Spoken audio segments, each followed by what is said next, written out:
वो माँ बहन बेटी के लिए वो शरण में आए भारत की, तो क्या उसको यहाँ नागरिकता का अधिकार नहीं है? अफगानिस्तान, पाकिस्तान और बांग्लादेश से आए हुए करोड़ों शरणार्थियों को उनका अधिकार देने का मुद्दा है। ये झूठ की राजनीति कर रहे हैं। तो भारतीय जनता पार्टी का एजेंडा बहुत स्पष्ट है और वो एजेंडे के आधार पर हमें बहुमत मिला है। आने के लिए धन्यवाद जी।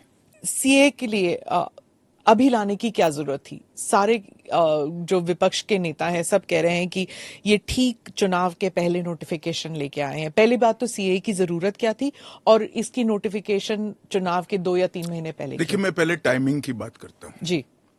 सारे विपक्षी दल, ओवैसी हो, राहुल गांधी जी हो या अरविंद केजरीवाल हो या ममता जी हो, ये झूठ की राजनीति कर रहे हैं। इसलिए टाइमिंग का महत्व नहीं है।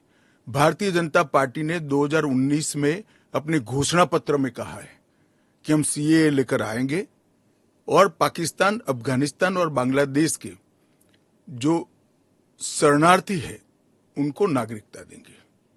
तो भारतीय जनता पार्टी का एजेंडा बहुत स्पष्ट है और वो एजेंडे के आधार पर हमें बहुमत मिला है।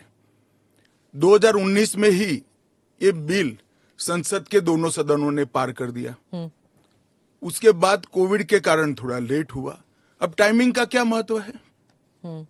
सरकार ने अपनी विल चुने जाने से पहले अभिव्यक्त कर दी है। चुनने के बाद फर्स्ट प्रायोरिटी में पहले ही साल में दोनों सदनों से इस कानून को मान्यता मिल गई है। रूल्स फॉर्मेलिटी है। अब टाइमिंग का या पॉलिटिकल गेन या लॉस का सवाल नहीं है। अब विपक्ष तुष्टीकरण की राजनीति कर कर, एपीसमेंट की पॉलिटिक्स कर कर वोट बैंक को कंसोलिडेट करना चाहता है। मैं उनको विनती करना चाहता हूं कि आप एक्सपोज हो चुके हो, ये मत करिए। पूरे देश की जनता जानती है कि सीएए इस देश का कानून है और ये 4 साल में मैं कम से कम 41 बार बोला हूं कि ये होगा, चुनाव के पहले होगा। अब क्या मतलब है टाइमिंग का सवाल करने का? तो इतने साल तो हुआ नहीं ना, 2019 के बाद अब हुआ है। स्मिता जी, मुझे एक बात बताइए, wheel of legislator, wheel of government bill से प्रकट होता है या रूल से प्रकट होता है? ऑब्वियसली बिल से। रूल व्यवस्था करता है, जो करने में पहले कोविड के कारण और बाकी सारे पॉलिटिकल इश्यूज के कारण लेट हुआ। मगर कब से नागरिकता मिलेगी? तो 2014 के पहले से। वो थंब रूल वहीं का वहीं है। आज क्या फर्क पड़ गया है बताइए? कोई फर्क नहीं पड़ा है। भारतीय जनता पार्टी को के लिए ये पॉलिटिकल गेन का मुद्दा नहीं है।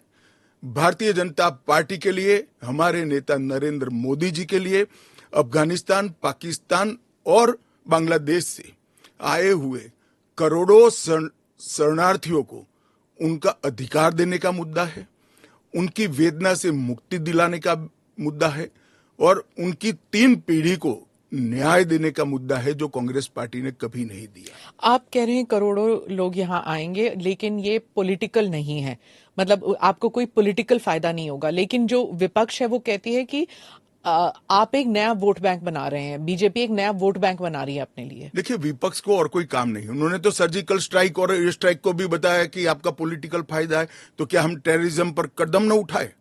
इन्होंने 370 को भी बताया कि ये आपके पॉलिटिकल फायदे के लिए कर रहे हैं। हम 1950 से कह रहे हैं कि हम 370 को हटाएंगे। उनका हिस्ट्री है, जो बोलते हैं वो करते नहीं है। मोदी जी का हिस्ट्री है, जो भारतीय जनता पार्टी ने कहा है, नरेंद्र मोदी ने कहा है, वो पत्थर की लकीर है। मोदी की हर गारंटी पूरी होनी है। 2019 में आपने एएनआई को इंटरव्यू में कहा था कि जो हिंसा हुई थी उस वक्त, सीए के कारण जो हिंसा हुई थी, उस वक्त आपने कहा था एक डिसइंफॉर्मेशन कैंपेन है और वो आप दूर नहीं कर पाए उस डिसइंफॉर्मेशन को, मिस इन्फॉर्मेशन, डिसइंफॉर्मेशन, जो भी। इस बार क्या पार्टी जो है या सरकार जो है उसको अलग कर पाई है? स्मिता जी, दरमियान में मैंने कहा 41 टाइम, 41 बार अलग अलग मंचों से इसके बारे में मैंने डिटेल बात करी है कि इस देश के अल्पसंख्यक माइनॉरिटीज या तो किसी और व्यक्ति को डरने की जरूरत नहीं है, क्योंकि सीएए में किसी की नागरिकता लेने का प्रावधान ही नहीं है। सीएए सिर्फ और सिर्फ 3 देश, अफगानिस्तान, पाकिस्तान और बांग्लादेश से हिंदू, सिख, बौद्ध, क्रिश्चियन और पारसी, जो जैन और पारसी शरणार्थी आए हैं, इनको उनका अधिकार देने का कानून है, नागरिकता देने का कानून है, जिससे इनके जीवन की वेदनाओं को हम कम कर पाए। मैं बाकी रिलीजन्स के बारे में बाद में आती हूँ, पहले मुसलमान समुदाय के बारे में बात करते हैं, क्योंकि चाहे ओवैसी साहब हों, चाहे ममता बनर्जी हों, और फिर बहुत से विदेशी मीडिया जो है वो भी कह रही है it's an anti Muslim law, because आप मुसलमानों को नहीं शामिल कर रहे हैं, तो वो क्राइटेरिया ही है कि मुसलमान नहीं होने चाहिए। ऐसा नहीं है। आप इस लॉ को आइसोलेशन में नहीं दे सकते। इस देश का एक इतिहास है। 15 अगस्त 1947 को देश का विभाजन हो गया, देश 3 हिस्सों में बंट गया। वो बैकग्राउंड है। भारतीय जनसंघ, भारतीय जनता पार्टी हमेशा विभाजन का विरोध किया। हम कभी सहमत नहीं थे। इस देश का विभाजन धर्म के आधार पर होना ही नहीं चाहिए था, मगर उस वक्त किया गया। जब धर्म के आधार पर आप विभाजन करते हो और वहां जो अल्पसंख्यक है उन लोगों पर ढेर सारे अत्याचार हो, धर्म परिवर्तन कराया जाए, इनकी महिलाओं को अपमानित किया जाए, वो माँ बहन बेटी के लिए वो शरण में आए भारत की, तो क्या उसको यहां नागरिकता का अधिकार नहीं है? और स्वयं कांग्रेस के नेताओं ने आजादी के वक्त सैकड़ों भाषणों में कहा है कि अभी मारकाट चल रही है, अभी जहां है वहां रह जाइए, बाद में जब कभी भी भारत में आएंगे आपका स्वागत है। परंतु बाद में इलेक्टोरल पॉलिटिक्स चालू हुई, वोट बैंक की राजनीति चालू हुई। अपीसमेंट के कारण वो वादा कांग्रेस पार्टी ने कभी पूरा नहीं किया जो आज नरेंद्र मोदी पूरा कर।